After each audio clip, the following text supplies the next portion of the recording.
Pourquoi est-ce que cette équipe n'a pas eu le droit de jouer avec son maillot à la Coupe du Monde cette nuit? Et oui, hein, pendant que la majorité des gens sont partis se coucher après le Maroc-Brésil, eh ben fallait attendre encore un petit peu parce qu'il y a une nation qui faisait son grand retour à la Coupe du Monde après 52 ans d'attente. Ce pays, c'est Haïti.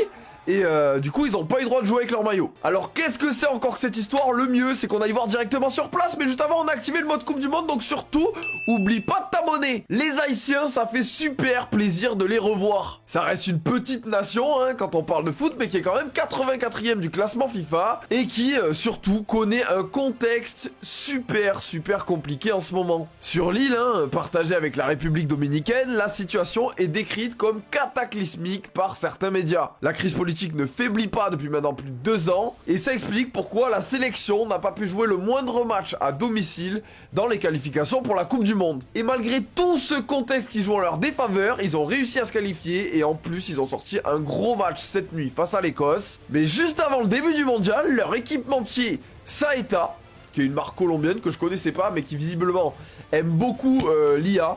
Vraiment, il faut arrêter de faire des visuels comme ça. Bah eux, ils ont sorti 3 maillots pour Haïti à cette Coupe du Monde. Les 3 représentent les 3 couleurs majoritaires présentes sur le drapeau, hein, et regardez, ils ont tous un point commun, ce petit dessin en bas à gauche. Et c'est ce design qui va poser souci. Déjà, truc assez marrant avec ce dessin, c'est que sur la version bleue du maillot, le drapeau bleu et rouge d'Haïti, il apparaît blanc et rouge. Et les Polonais, quand ils ont vu le drapeau blanc et rouge, ils ont cru que c'était pour eux, parce qu'en plus, Polonais et Haïtiens ont un passif commun à un moment de l'histoire. Sauf qu'en fait, pas du tout. Pour le comprendre, faut remonter aux origines de l'île. Après que les colons espagnols se soient installés et réduit au néant les 100 000 autochtones qui vivaient sur l'île, ils vont importer des esclaves depuis l'Afrique pour le commerce. Les Français prendront ensuite possession d'une partie de l'île, et ça jusqu'à la bataille de Versières, où les anciens esclaves ont vaincu l'armée de Napoléon, permettant à Haïti de devenir en 1804 la première république à majorité noire des temps modernes, et le deuxième état indépendant d'Amérique. C'est ça qui raconte ce dessin, et c'est d'autant plus fort quand on connaît la souffrance du peuple haïtien en ce moment.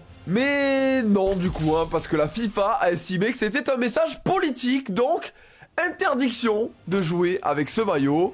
L'équipementier a dû le retirer, et c'est la décision la plus hypocrite possible, puisque la FIFA elle-même est peut-être l'entité la plus politisée de la planète. Et pour cette partie qui prendrait des heures, le mieux pour comprendre cet énorme foutage de gueule, c'est d'aller voir directement la dernière vidéo que j'ai fait sur la plateforme rouge, avec tous les scandales de la Coupe du Monde, où vous comprendrez pourquoi Gianni Infantino, vraiment faudrait fermer sa bouche.